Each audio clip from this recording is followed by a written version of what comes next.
Hey, we're your hosts. I'm Charlotte. And I'm Jonathan. And we believe that one of the most valuable gifts you can give to yourself is the gift of wholeness through integrating all aspects of what it means to be human. And in this podcast, we're bringing you insight, information, and inspiration to move from a stressful to stress-free life. Your journey to becoming even healthier and happier starts right now. Welcome to Wellness Theory, the podcast.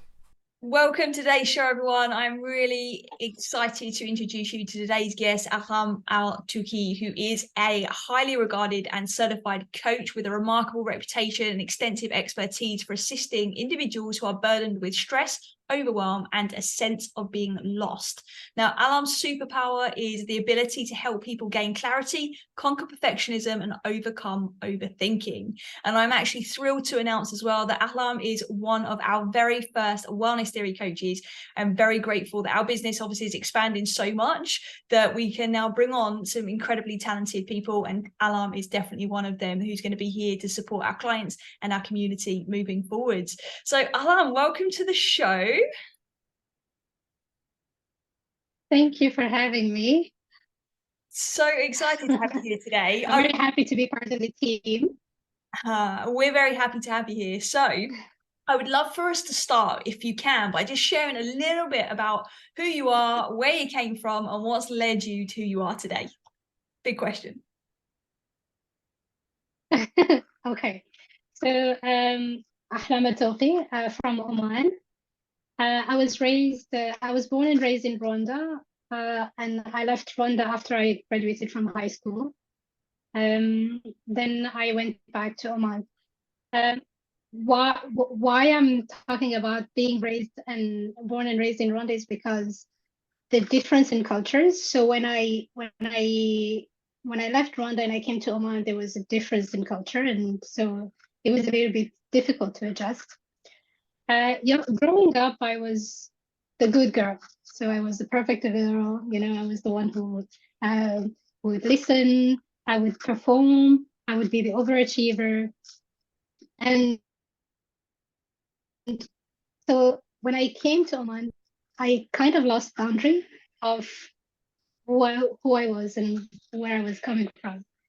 I went to India for a year and to do my engineering degree, and I failed the first year. And I've never failed in my life up until that point. So when that happened, well, I got into depression. I was able to get help from one of the gurus there. I was introduced to meditation. I was introduced to to a technique called breaking your mental walls, which is actually one of the most important parts is stop thinking about what other people would say about you or what other people would think about you. That it didn't really matter. And because I was born into the environment where I was the perfectionist, I was the overachiever, I really cared about what people thought about me. I really cared about what people said about me. So yeah, after that happened, I obviously I got help, and it was interesting to see how the person who was helping me was doing it. It was very unique. He was a psychiatrist, but the way he was doing it was very unique. It was like a mixture of psychiatry and coaching and introduction into meditation, like Hinduism and all this. And I was like, okay, what's going on? I'm not very familiar with all this, but it helped me a lot. And so I started reading self-help book, and I would gain a lot from self-help book, from the level of understanding and awareness that I had at the time. And it would help me make better decisions. I would become more and more clear. So when I moved back to Oman, I decided to take engineering instead of mechanical engineering, and studied the entire 3 years. Worked for an oil and gas company for almost 10 years. And then I realized this is not working for me. Working as a well engineer is not really working for me. This is not the path I really wanted to pursue. Come 2018, I get introduced to coaching again. So I go to this amazing coaching institute in Dubai. I go through the 10 days. My life changed completely. I mean, 180 degrees. I come back home. I hand in my resignation. Everybody's like, "You're crazy. Why would you give up a job that pays good money?" But then I realized it's because I took decisions based on other people projection, other people, the way they talk about it. And that wasn't the right way to take decisions.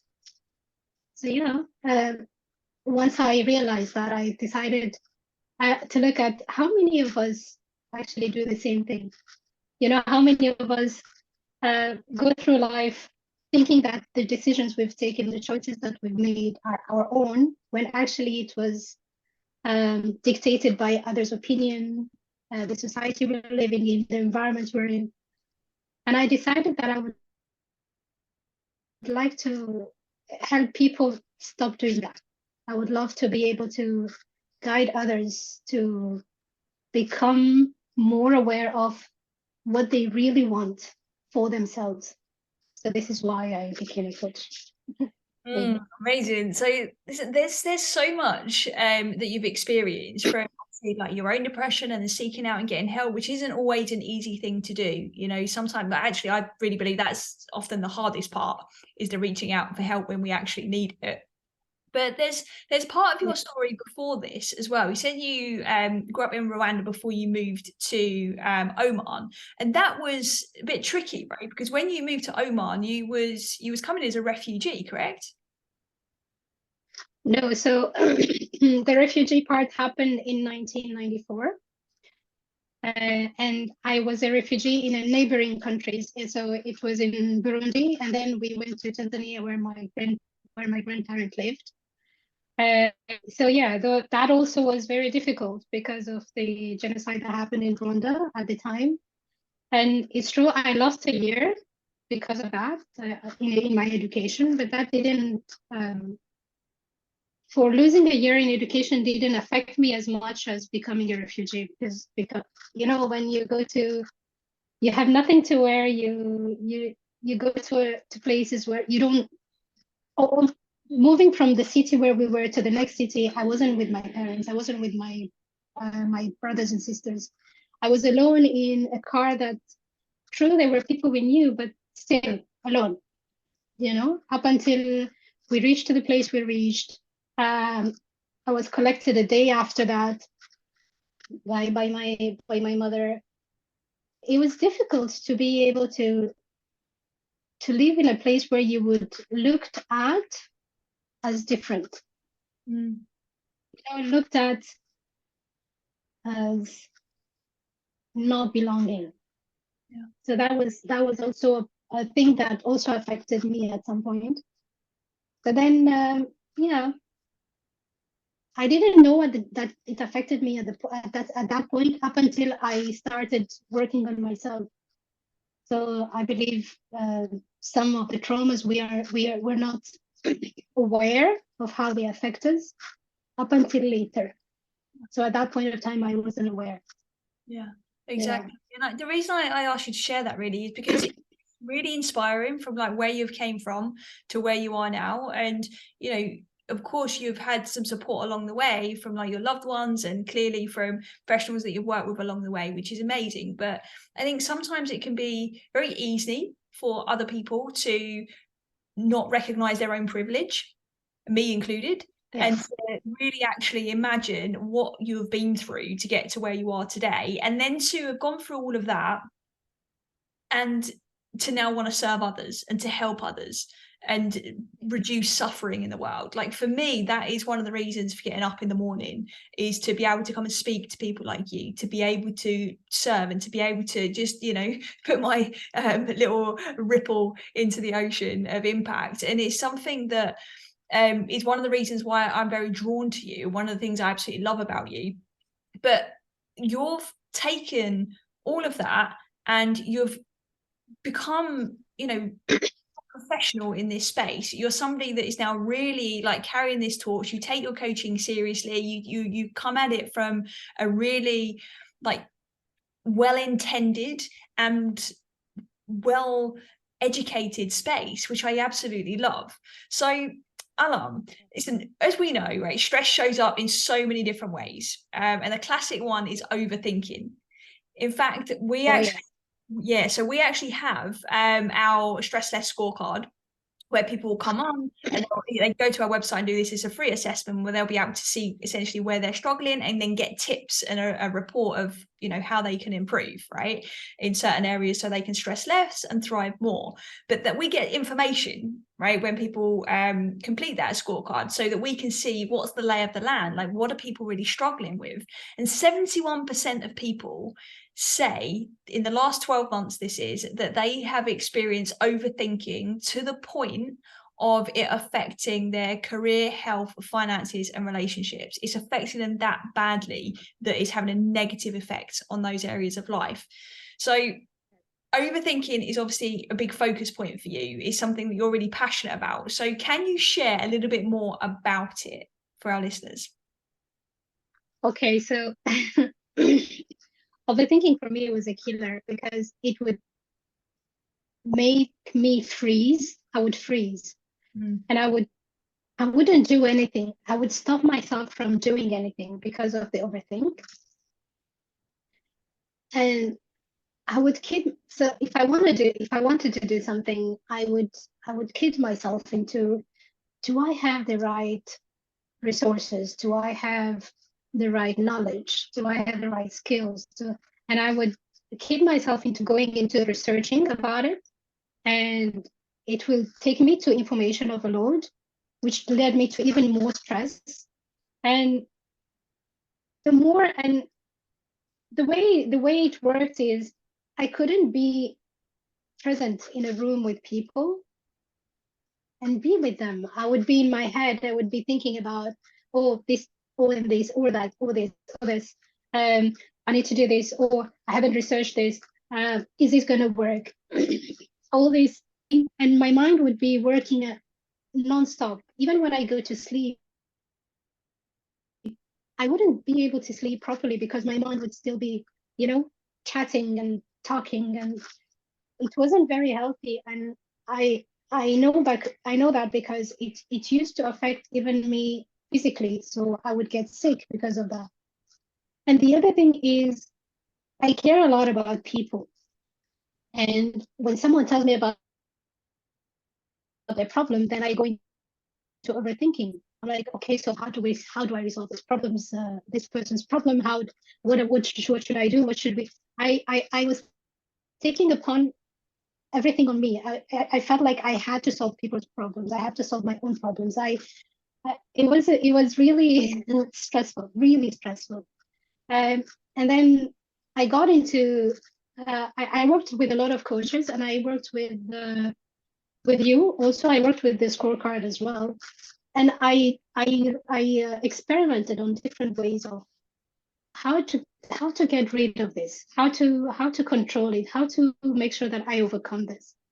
And I experiment with some of the tools, and I realized that one of the tools that worked the best for me was brain dumping. So just take time myself and just blah, and vomit everything on paper. And it helped me a lot in the beginning. And then the other thing I realized is once I start meditating, I expand my brain. So the capacity in my brain expands. It becomes easier for me to be able to focus on the things that I want to focus. The other thing I've learned is so making time to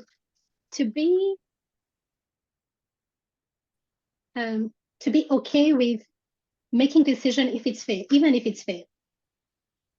So in the beginning, I was very stuck. I froze into indecision, but then I realized that if I start making smaller decisions, even if it's the wrong ones, but just make them. And the more clarity I had on what I wanted to do, the more attention, the more focus I would give to that, it would help me take smaller decisions on a daily basis, focusing on only one thing at a time.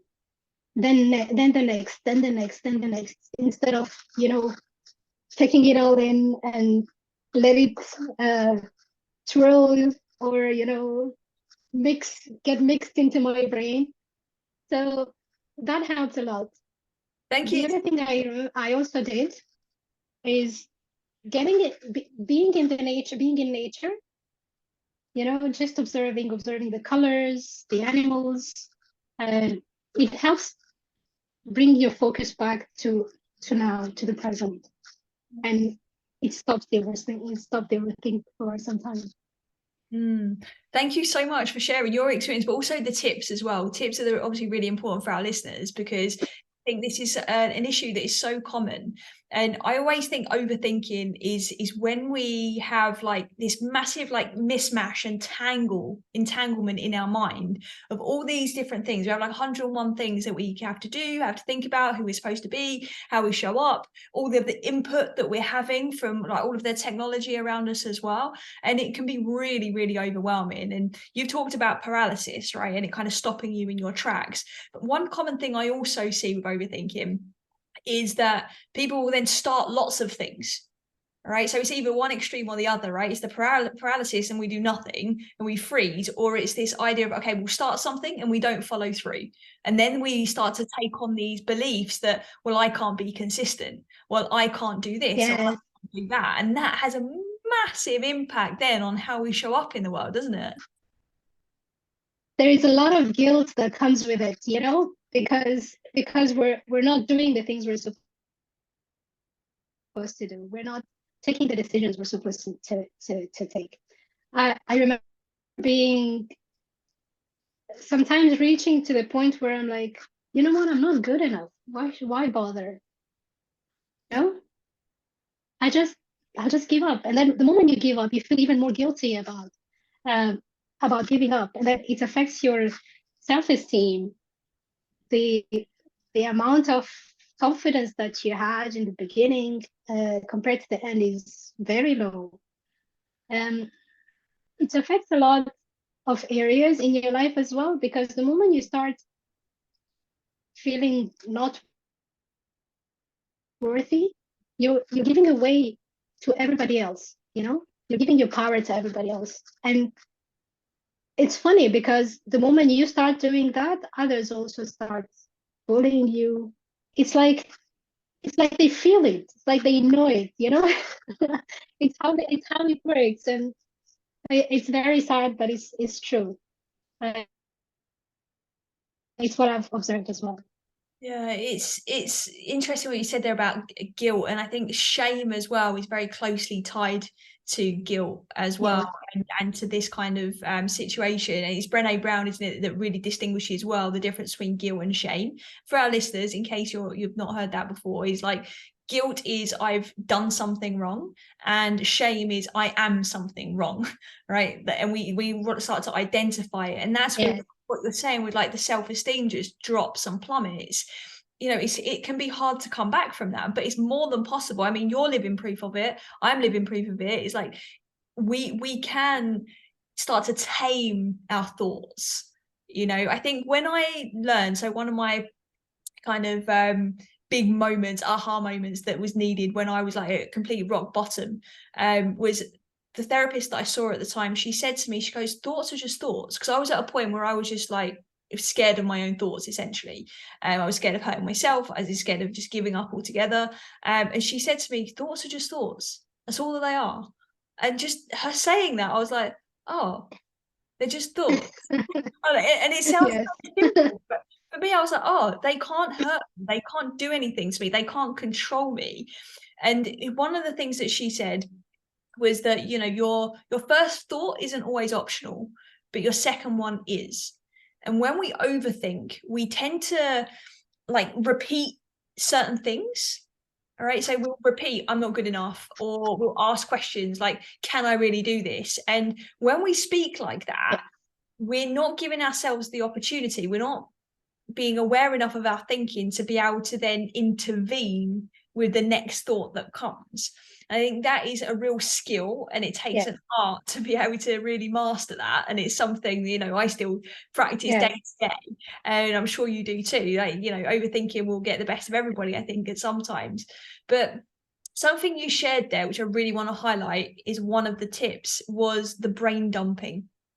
Because I think it's really important to highlight that our thoughts are energy, right? They're just thoughts, but they do hold an energy, right? Like they will make us feel good, and they'll make us feel bad. If I look in the mirror and tell myself I'm not enough, I'm going to feel a certain way about that. But if I look in the mirror and I genuinely believe that I'm awesome, I'm going to feel a certain way about that. You know, there's a different energy to it. So when we have this stacking of all of the thoughts that might have some kind of unhealthy charge attached to them, they go faster. It's like they're being fueled, and it speeds up. And this is where the overthinking comes in, right? And this is where the brain dump is something that allows that energy to disperse. In the same way you said about nature, is, you know, when we connect with nature, and ideally if we can do that with our skin, through our hands and our feet, ideal, because that energetic charge will literally be discharged with the earth. But not everybody has that luxury. But just writing it out, or even speaking to somebody and getting somebody to help guide that quality of thinking, can be the most powerful thing in the world if overthinking is taking its toll. Yes, someone who can help you ask yourself different questions. Like, instead of thinking, can I do it, is how can I do it? What can I start today to do it, to reach to that? Instead of, am I ready? Am I doing it right? The quality of the questions also that we ask ourselves have a huge effect on the overthinking part as well. Definitely. It's interesting as well, right? Because the examples you just gave there are when we're thinking about ourselves. Overthinking comes up in other ways, right? And this is where it starts to really affect our relationships. It's very common for us to hear clients say that they're overthinking in their relationship. They're thinking about, you know, what their partner is doing, what their partner is saying. You know, they're coming up with all sorts of stories in the mind of what could be happening in relation to that person, rather than being able to take a step back and just look at what is. And again, so overthinking plays a role sometimes in ways that are not obvious. So this is one of the reasons I love having this conversation today about overthinking, because we let it be the norm, but it's not natural. It's not the norm, right? It happens, yes, but it doesn't have to be your default setting, right? And I think sometimes we look at the problem as if it's outside of us, and we might not even be aware that overthinking is the sign, and or is the problem, right? And the signs, I think, reiterate what you said earlier, are things like feeling paralyzed, not taking action, being hard on yourself. Are there any other signs that you think our listeners might be able to relate to when it comes to overthinking? So lack of sleep is one of them. If you can't sleep because you're thinking too much, not being able to take decisions. Sometimes we go into misjudgments.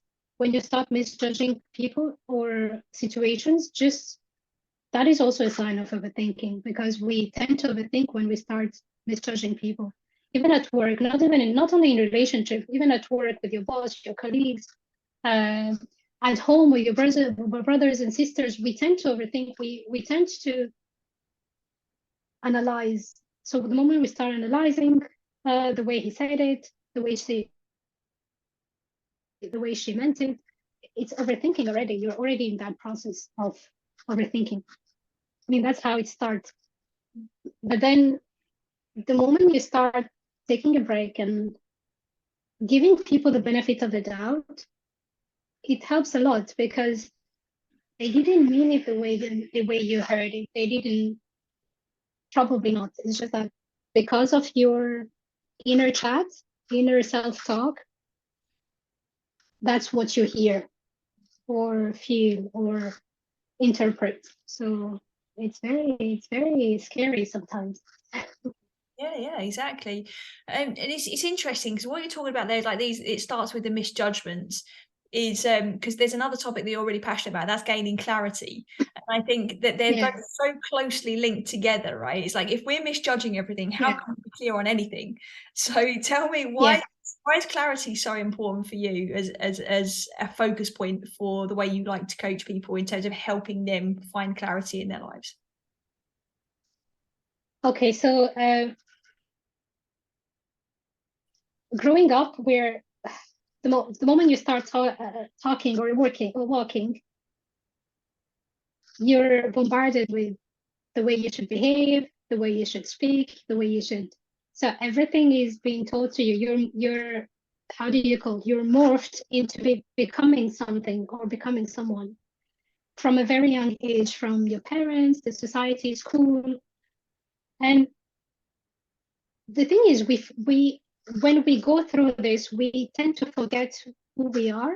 We tend to forget our true selves because of all this, right? For me, if we can't get rid of all this and gain clarity on who we are, then gain clarity on who we want to be, what we want to do, then we might be taking decisions again or making choices that are not ours, that are dictated by other people again. So clarity for me is very important because are you happy? Am I happy when I take a decision based on somebody else's? Because my body feels it. You know, my energy feels it. I feel, I would say, not into harmony with myself when I take a decision that wasn't actually mine. And it shows. The thing is, it shows all the signs are there, but we're never aware of those signs up until we started looking at them. But they're there. So the way your body is also is always communicating with you. If you take a bad decision, your gut is always telling you something about it. But we don't listen to that because we were not trained. We were not taught to listen to our body. We were not listened to listen to our true selves. You know. So for me, making sure that everybody lives on this earth knowing who they are and making decisions based on who they are and making choices based on what they really want for themselves and for others is very important. And that's why clarity is is huge for me because once my clients are able to do that, the changes are gradual and they're beautiful. Yeah. So yeah. So powerful. Like everything you've just said there is so on point, and you know it comes very much down to them being able to live authentically. And one of the I Yeah. believe the same thing as you is, you know, if we're not clear on who we are, how can we possibly be showing up in the world in the way that we want to? Like, it's in my eyes, I don't believe it's really possible. And just would love for you to share, like, what do you mean when you say making decisions that are not mine? Right? What does that mean for our listeners that might not be too Yeah. sure? What does that mean? Okay. Okay. So basically, what it means is I make decision, but the decision I make was because of previous experiences or previous discussions or previous situations that I've lived in, or because I was not empowered when I took those decisions. I'm prone to taking those decisions again. For example, the other element is, for example, you know you don't know what to do, or you ask for advice, but you ask advice from the wrong people, and then you take decision based on those advices. Then again, you're not taking the decisions for you or from you. Those decisions are not coming from you. Yeah. They're coming from the environment. They're coming from the people who you received advices from, your teachers, schools, whatever. But did you take the time to sit with yourself and ask yourself, do I relate? is this really was something that I actually want to do? Or is it because one of my mentors or someone I admire said, you know? Yeah. And So it's a challenge, because if we can't do it, it becomes, and the more and more and the more we do it, the more we lose sense of who we are, because we will never take decisions on our own, by the way. We will always go to somebody to seek advice, and we will take the decision that we received based on whatever we received as advices. That doesn't make us very resilient, does it? Exactly. It fascinates me, because like when you're talking there, again, I can relate to that, like just from my own experience. I remember there were times in my career, obviously before I was working for myself, that I would ask like my line manager or somebody more senior, and I would ask certain advice, and then I would look at their life and be like, is that actually what I want? And I think one of my biggest aha moments was, when I'm 60, is that the life I want to be living? Why am I asking this person? Like, this makes no sense to me. They haven't walked the path I've walked. Not that it's better or worse, but just that they don't know who I am. But then what I also realized is I didn't know who I was at that point either. And that was where I then had to go, right? And I had to find out what is, what does my life look like? What could it look like? What can I create, rather than live out of reaction and response to all of the things you've just mentioned there about past experiences and people.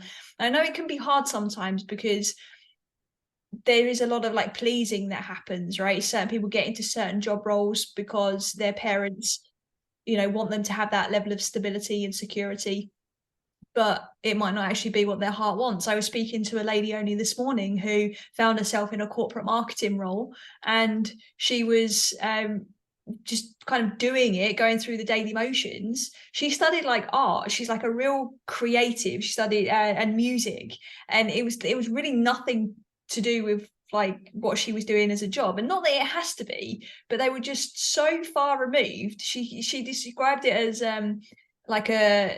she fell into the corporate suit just because it was like the natural stable path.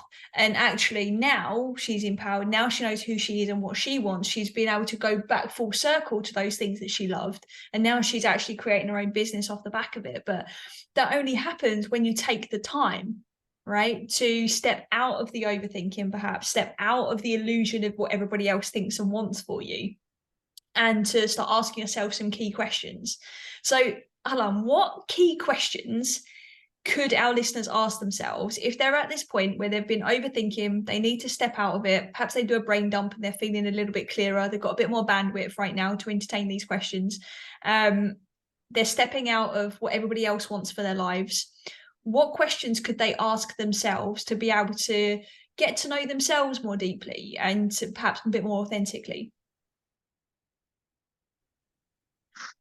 Yeah, so the first question is, why am I doing the things I'm doing? Once you know why you're doing, and don't ask a shallow why, because we all have done that. We've all done a shallow why and answers very shallowly to the why that we've asked. But we need to go a little bit deeper of why we're doing the things we're doing. I remember doing a small quiz at work of why are you at work? Why are you working? I remember hearing different answers like, I'm here for money, I'm here for security, I'm here for, but really, why are you here? That's clearly, I'm sure that's not the only reasons you're here. That's the surface, that if you scratch it a little bit deeper, you would find that the reason you're working is totally different from what you said in the first place. Oh, the reason you're doing whatever you're doing is totally different from why you said it in the first place. So understanding, asking yourself, be honest with yourself, be honest with the answers you're giving, catch yourself when you're actually lying to yourself, and tell yourself, no, that's not the real reason. What's the real reason? That helps a lot. The other thing is, once, for example, the other question I always ask by myself is, what do I really want in any area? So I choose any area of my life, and I'll say, what do I really want in this area? What is it that I really want? You know, what is it that I really want to experience in this area? What is it that I really want to feel here, being in this area? Because the moment we start thinking in experiences, for example, it gets better. We can see more of the potential. We can see more of the opportunities. We can see more of, we can ask questions of, oh, since that's what I want, what are the skills that I need to attain to get there? It becomes even better. Your questions start to become even better and more focused on, based on what you really want, for example. And I remember when I was doing the life coach course, and I came back and I resigned. I remember that because I was very clear of what my values are, what my beliefs are, it was very clear for me, and that came with it. Whatever came with it was faith. I had huge faith from having that, from knowing that. And when I resigned, true, I didn't have another opportunity at the time, but it took a week and I got a new opportunity. And it's because, it's the opportunities are there, but because we're so wired to think that there is limited opportunities, we don't think like that. We don't dare do the things that we're supposed to do. Yeah. And yeah, so that was huge for me. There comes a whole new level of confidence when you become aware of what you value, what's important to you, like you said, beyond the surface level. And then when you then start to align your belief system with what you value, it literally, I believe it just like breaks this shell that we live in, and that's usually just very kind of like hazy, a bit of a mental fog. As soon as that happens, like you become unstoppable to a point, right? Until you have to revisit your values and beliefs again and again and again. But that first time in doing that, it unlocks something that then we're on this path of evolution, just constantly evolving and refining and leaning into the values that are important for that phase of your life. One thing I've noticed as well, it's so common, is that a lot of people, and I've done this for sure, are living their daily life in accordance to what was important to them like 10 years ago, right? Not actually taking into account where they are in their life today, right? So at the time, 10 years ago, the things that I were doing, brilliant. It was super aligned. That's why I was energized and motivated to do it. However, at some point, I changed, right? But what we don't do is upgrade our value system as we age and as we have new experiences in life. And I think it's absolutely essential, because otherwise we don't get the clarity. We end up overthinking or questioning, where we are, and that creates internal conflicts, which creates even more tension in the body, that then affects like relationships and financial situations and job opportunities, and your stress just goes through the roof. Like, what I really wish that in schools they taught us how to evolve with our own psyche over the years. How cool would that be? Yes. It would be amazing. It would be magical. I mean, the entire world would be totally different. Until that time, it's up to people like you and I and our wonderful listeners to make the change within themselves, because I truly believe like that's where lasting change happens, is within ourselves anyway, as individuals. As Michael Jackson said, the man in the mirror, it always starts with the person looking back at you. And I think if we could take the time, even today, like one of the things I've got on my journal, let's see if I can show you. No, I don't know where my journal is. It's I've literally made a note to myself to go back to my values and just rescore them. So every single morning, without fail, as part of my daily journaling, I will write down my incantations, as in, what is it that like who do I want to be today? What part of myself am I calling upon today in order to show up in the way that I want to, in a way that I think is aligned to my values? Then I will also write like, how am I going to live in my values? So I look at my values every single day. All right. So my top three are authenticity, vitality, and humanity. And I look at those and I have to write down every day, how am I going to live this value?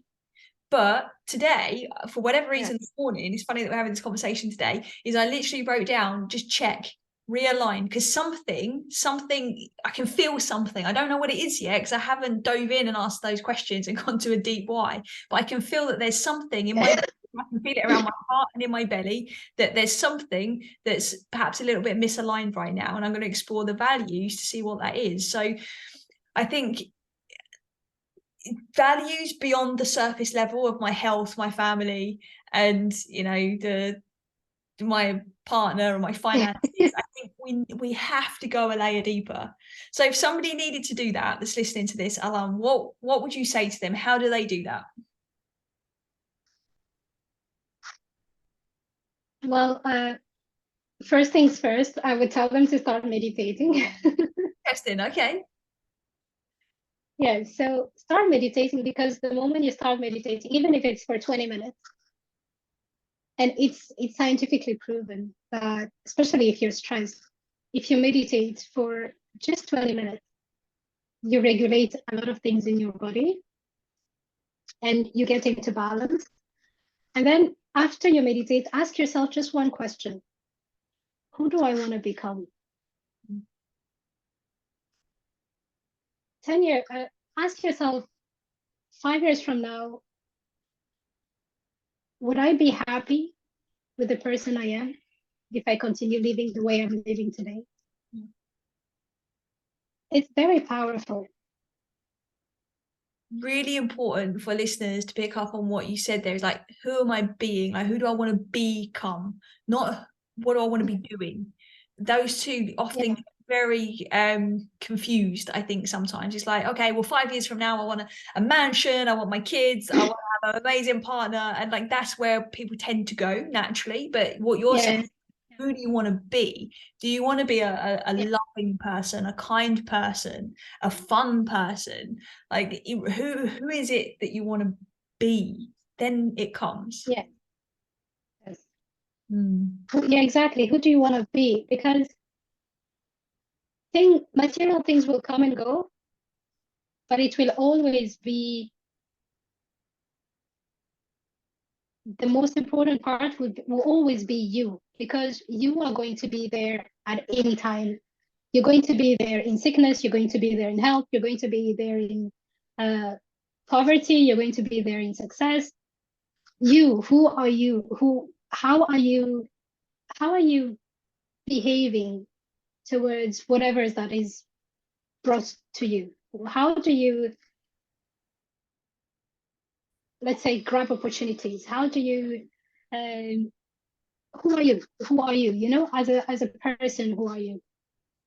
So for me, it's more important than what do you want to have?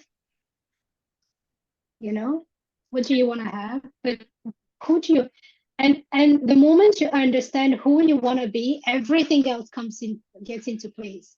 Yeah. Everything gets into place. Yeah. So there'll be people listening to this for sure, 100%, that will be thinking, I don't have time to do this. I'm too stressed. I've got too much to do. My kids are screaming at me. My boss wants this from me. I barely got 5 minutes to myself. What do you say to them? I used to be that person. Me too. I used to be that person, and I realized that I matter, you know, and I have been living my life as if I didn't matter, but I do. And if I don't make the time for me, then I'm doing things wrong, totally wrong. Because if I give to myself first, I can give to others. And when I was talking about self-worth, when I was telling you about how when I got overthinking, I felt like my self-worth was not, and I told you that people feel it. They can bully you. They can treat you as a pushover, because they feel it. Because you're not giving to yourself. They're not giving to you. So do yourself a favor and give to yourself first. Be there for yourself first. Then you can be there for the rest of the people, for the rest of the world if you want. But be there for you first. We get what we give, right? So if we're not giving to ourselves, you're not going to end up getting the things that you want in life also. And I also think, like, if not now, then when? What are we going to wait for? What catastrophe are we waiting for to flip us into this space where we can actually pause just for a moment? You're not telling people to, quit their job and go and live on the beach. By the way, for anyone listening, Ahlam is actually in Thailand right now. She's like on this beautiful, amazing, like soul trip around Asia. She's actually not far from where John and I used to live.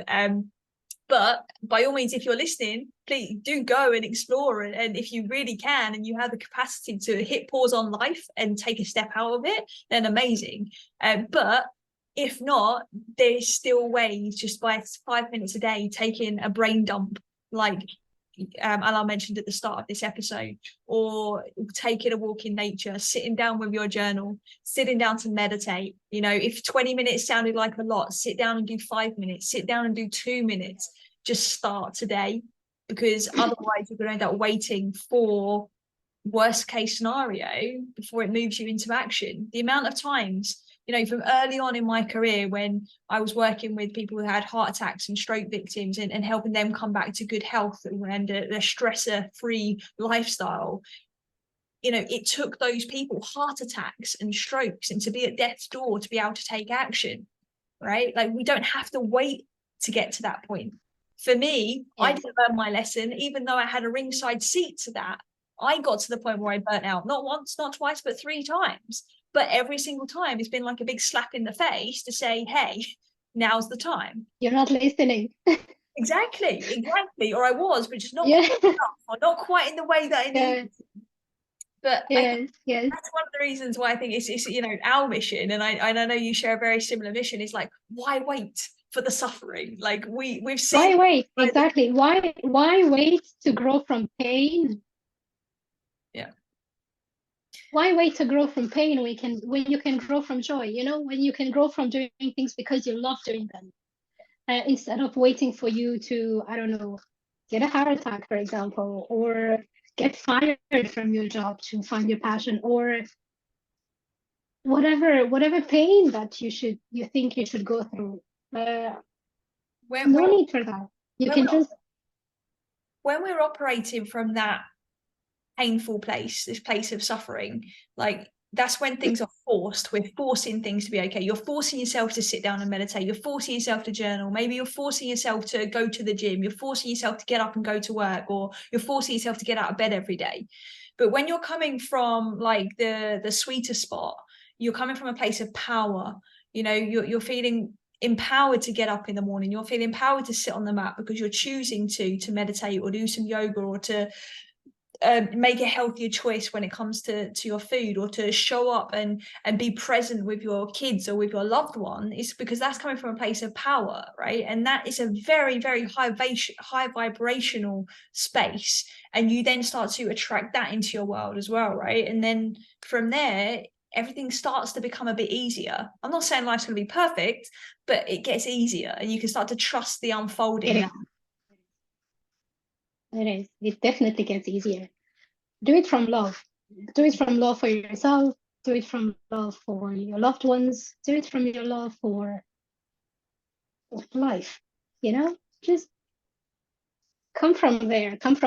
When you decide to become healthy, do it from love because you love yourself. When you decide to have a better communication with your partner, do it from love because you love him or her, or and you want to be in a place where you're both safe. So do do it from love, you know.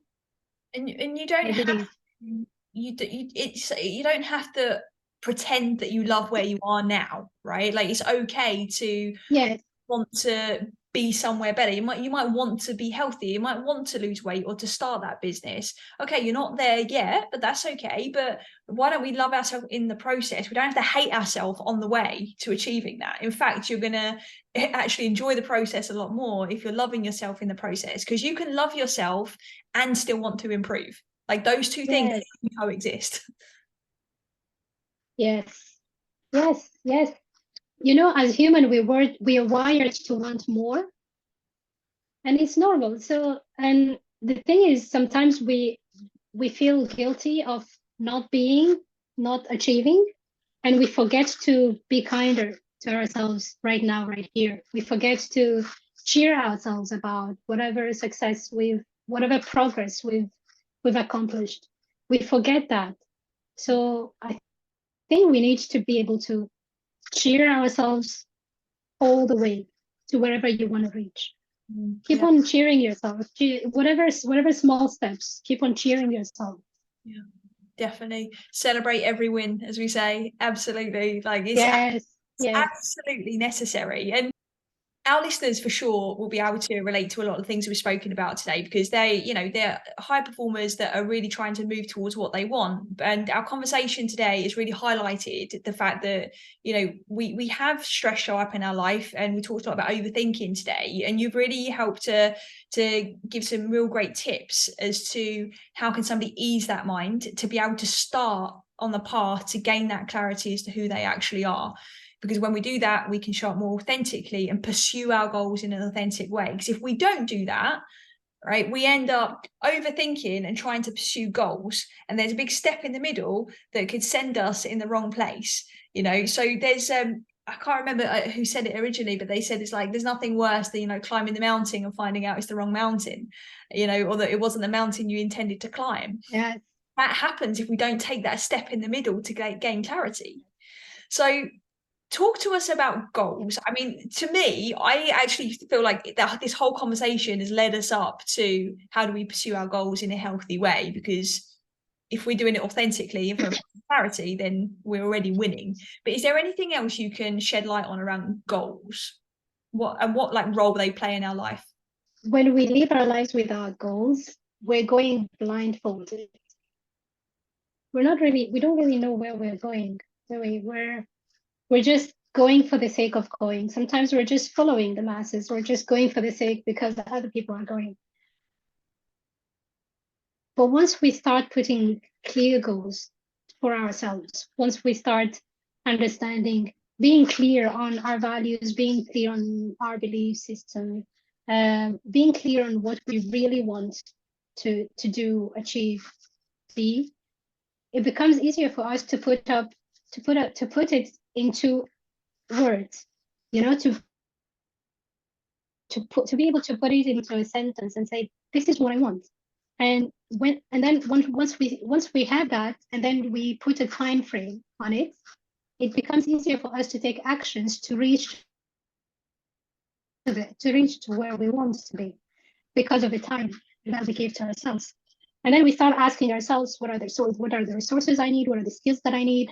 How am I going to do that? Who's going to help me out?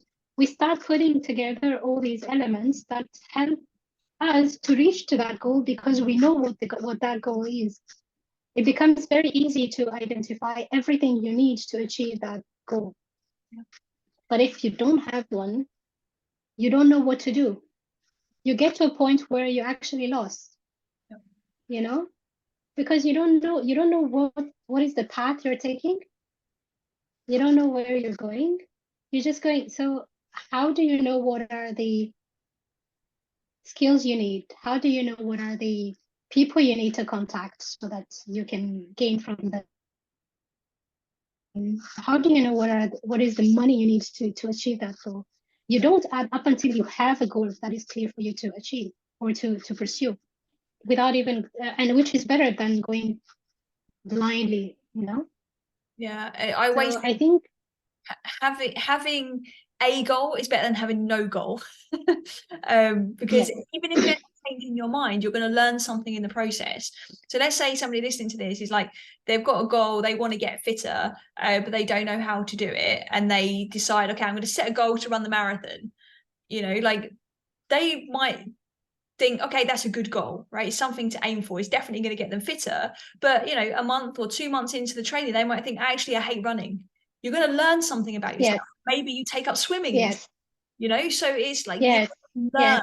even if you don't end up fulfilling every goal you ever like write, it will steer you somewhere else on the path that is bringing you into more and more alignment and authenticity, right?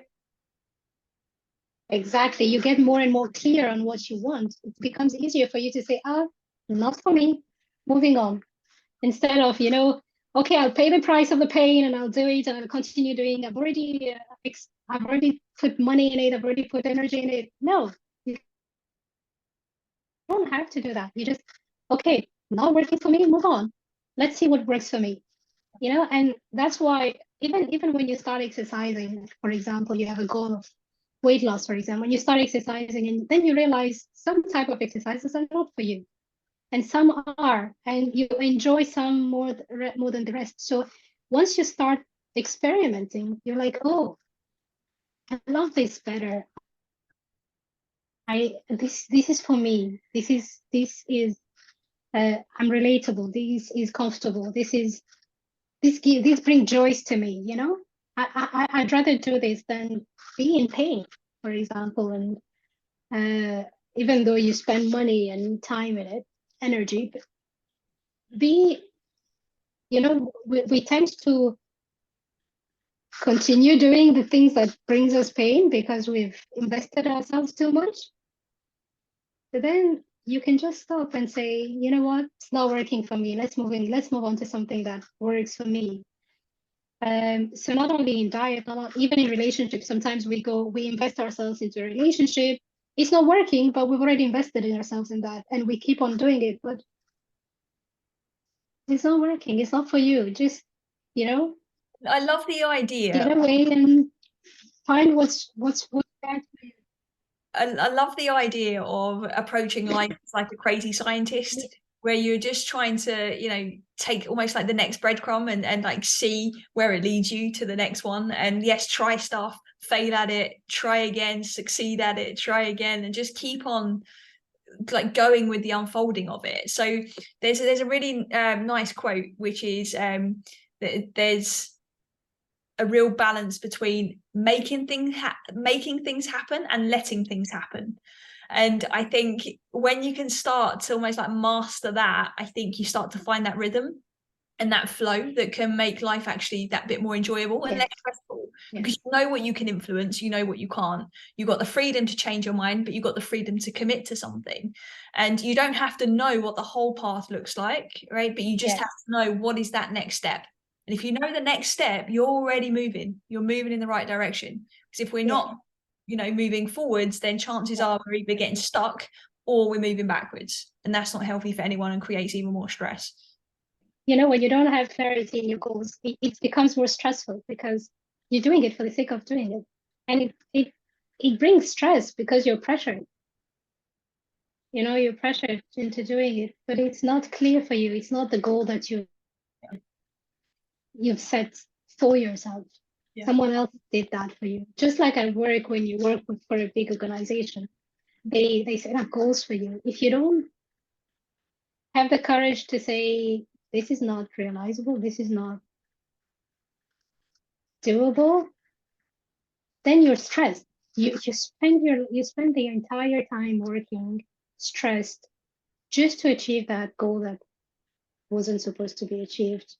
So it's also about being authentic, being honest with yourself, being honest, and be able to say, this is the goal I want to pursue for myself. At work, because I know I work with a lot of clients that are employees, and they have the same issues where sometimes they're given goals or sometimes they're given projects that they know they can't achieve. So being able to voice that, being able to express yourself in, you know what, in a professional way, but being able to express yourself so that not only you help yourself, but also you help your organization, because everything has to be clear. It has to be, how do I say this?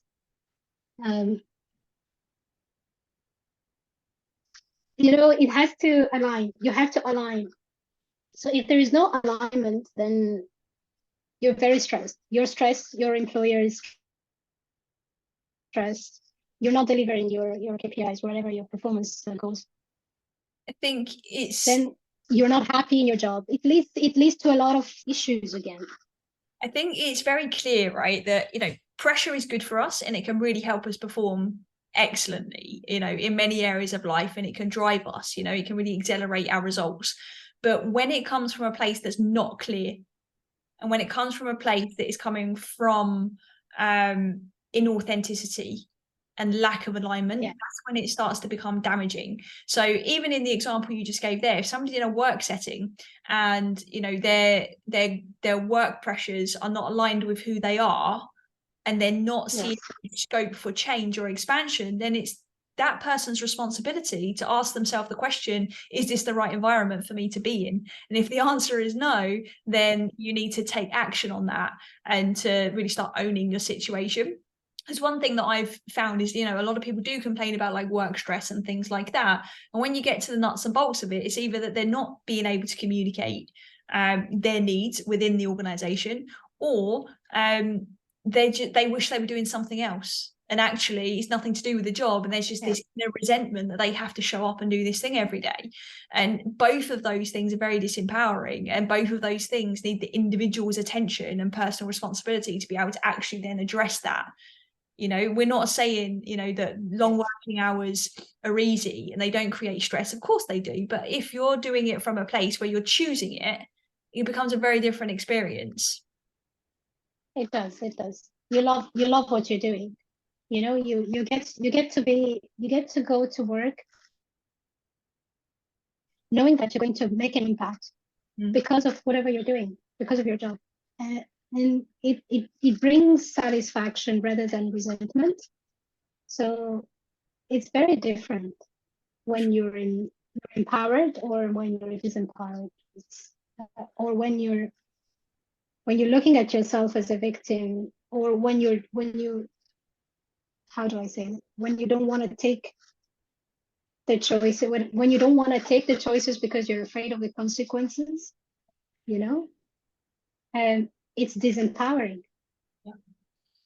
It's okay to have a fear of the consequences, but it's not okay to stay in it and continue to exactly. Yeah, it's natural. Yes, I think we all need courage, and I believe coaching gives you the courage. Yeah, for sure. Definitely. Ahlam, thank you so much for all of your insights today. Is there anything else that you want to share with our audience that perhaps they need to hear today? Well, I'm very happy that I'm joining the Wellness Theory team as a coach, and I would be very happy to coach all the clients that come my way. I'm very passionate about coaching. I'm very passionate about bringing results to the people I talk to, coach, or even, share knowledge with. It's it brings me so much satisfaction. And also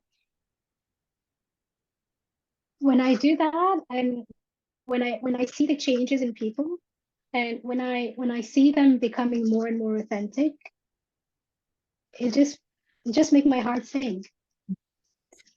And that is one of the very reasons why we're so happy to have you on board. You're in this game for the right reasons. You have an impact on everybody you meet, whether it's in the coaching room or not.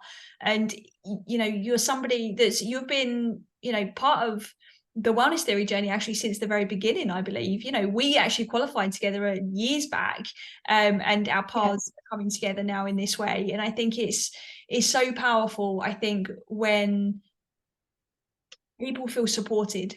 And that's what we're continuing to try and build here at Wellness Theory, is to have talented individuals like yourself that people can come and reach out to. So on that note, obviously you'll be able to find, obviously for our listeners, you'll be able to find Ahlam's details on our website, but Ahlam's also on social media.